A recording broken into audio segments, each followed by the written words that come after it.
So hello guys, maingay. Oh, so guys, may pakita pa ako sa inyo guys. Actually guys, mga master is yung phone ko is ginagamit ko ngayon is yung Vivo Y15 and matagal ko siya ginagamit and may nangyari kasi sa cellphone ko nahulog.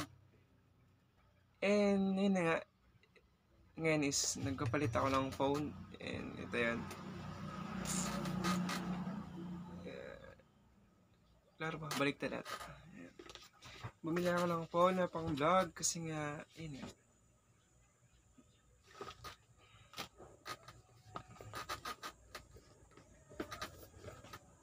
Actually, wala siyang laman.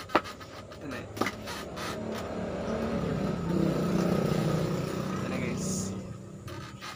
iPhone 6 Plus and 128GB RAM. Tapos may sama siyang case. Ito, nilagay ko na kasi. Tapos, tempered din. Ceramic. Kasama sa cellphone is may headset. Ayan, tinanggal ko na kasi nga ginagamit ko na yan. Bago yan. Tapos may charger din ito. Ginagamit ko na siya guys kasi nga itong cellphone na kasi nga to is nabagsak sa airport and yun nga nasira. May kunting color block siya dito sa taas. Tapos hindi ko na siya magamit masyado.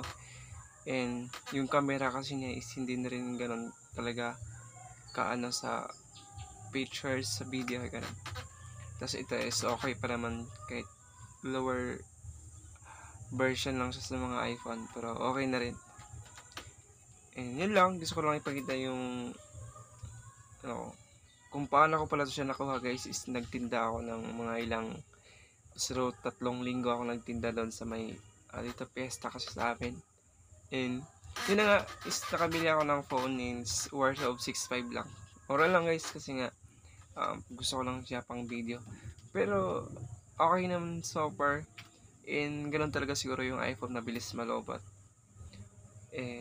Yun lang.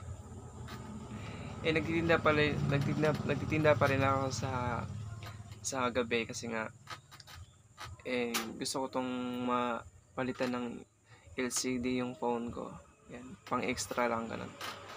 And yun lang guys, salamat sa nanonood and God bless at ingat at marami pa tayong goal na makukuha sa pagtitinda and sana mag-focus na tayo sa vlog kasi nga gusto ko talaga mag-vlog and katulad yan, nag-interface tayo kasi nga gusto ko mabago yung sarili ko sa mga yun, nakakayang bagay, diba? Yun lang guys, so far okay naman and